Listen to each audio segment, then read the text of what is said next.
Greg Phillips here for Australian Musician at Bluesfest. I'm with the girls from Hussy Hicks, Leesa and Julz. How you go? Really well. How you doing? Yeah, great. How are you, Greg? Not too bad. You playing tonight? Are you excited for that? I'm sure you are.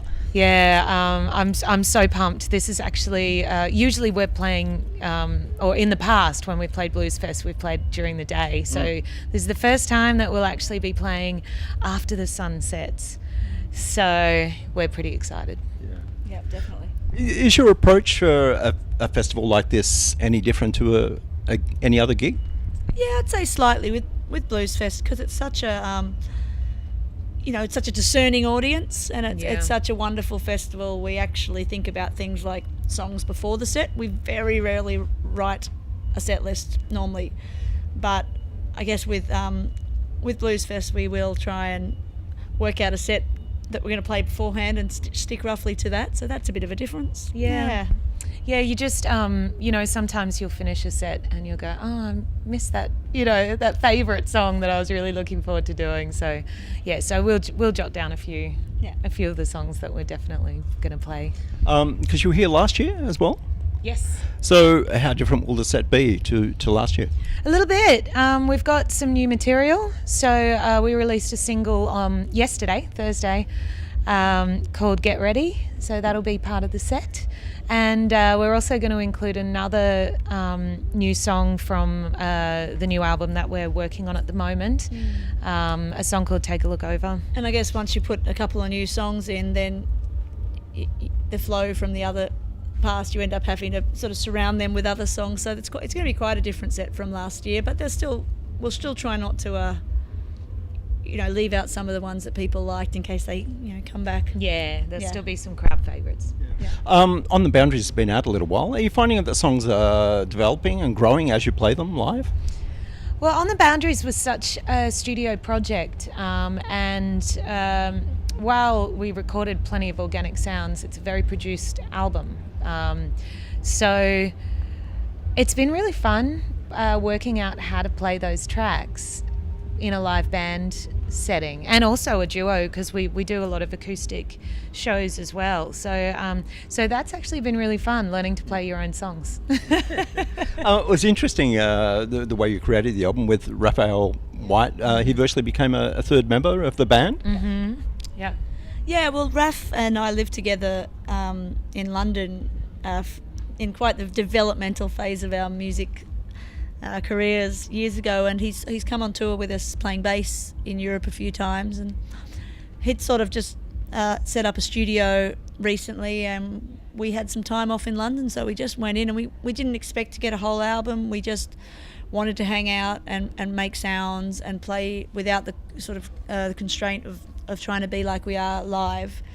So when we sort of turned around after 10 to 15 hour days for 10 days, we went, oh, looks like we've got an album's worth of tracks. We that was surprising and good. So that's how that happened. It was just a case of we worked well musically, and we thought that we should put it out as an album, and that's why we credited it as Hussy Hicks with Raphael White, because it's very different to our sort of band sound.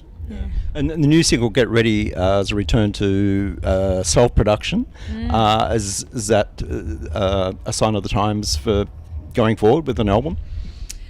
Yeah, I mean, I think that the next album will sound a lot more like a band album, because that's how we're recording it.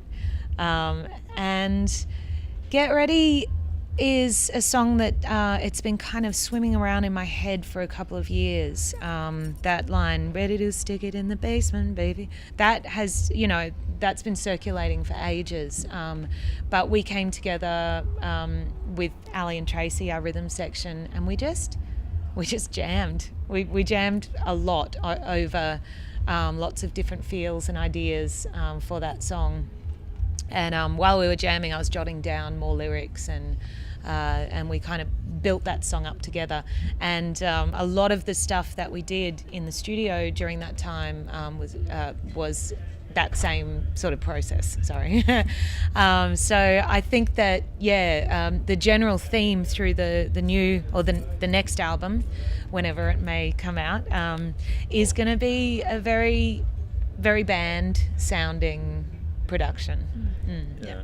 And now a totally all-female band. Was that a conscious thing?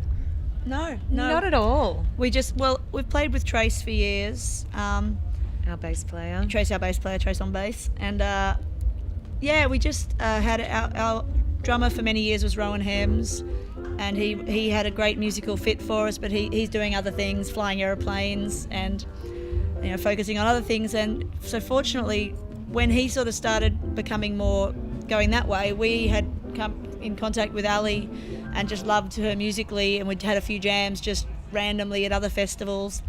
And she was available and keen, and so for the last 2.5 years we've had Ali, not because she's a girl, but because she's a beautiful drummer who stylistically sits with us. So, because I always say it and I stand by it, music to me is just genderless. It's music.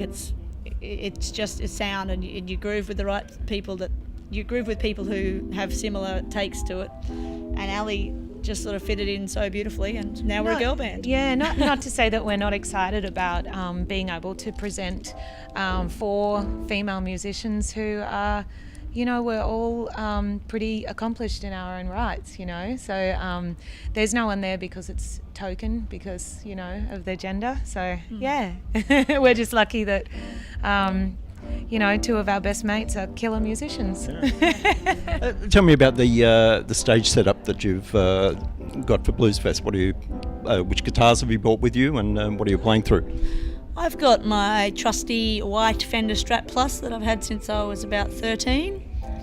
And I didn't bring any of my amps, even though they're just across the border, but I think I'll be using a couple of Fender Twins.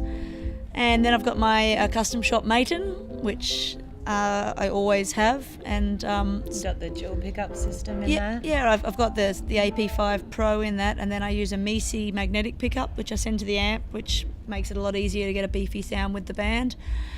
And I've got my Telecaster, which was a custom build from a guy called Greg Phillips. He made it in the 90s, and I just have swapped out the pickups. I've got a Brearley Broadcaster pickup in the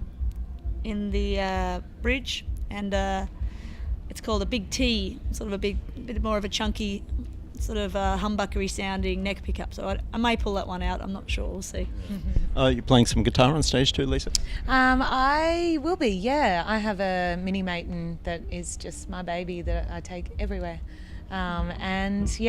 Just my random bits of jingles and percussion and shakers and all my toys. You spent some time in the USA late last year, I think. Yep. What did you get up to over there? We had a ball. We had such a wonderful time. We were there over their summer, and we played all through the South. We went through Colorado, we went up to Alaska, and we played a festival there called Salmon Fest, and a run of club shows. One show, the owner of the bar came and picked us up in her plane and flew us over because it was on an island, which was really cool. Made us feel like rock stars. Julz told her how much we love glaciers, so she flew over a glacier for us. Yeah. Is that now in your riders for glacier flight pre-gig? Yeah, totally. And then we went up the East Coast, played New York, and had an absolute ball. Yeah. And the rest of 2019? We're going to get this album finished, and we're actually off to Europe and America for another. We're doing a Whistle Stop American tour in a couple of weeks, and then we're doing the sort of summer in Europe and America, then back home to hopefully get that album out. Good luck with your show tonight, and Thank you so much. thanks for joining us. Thank you very much.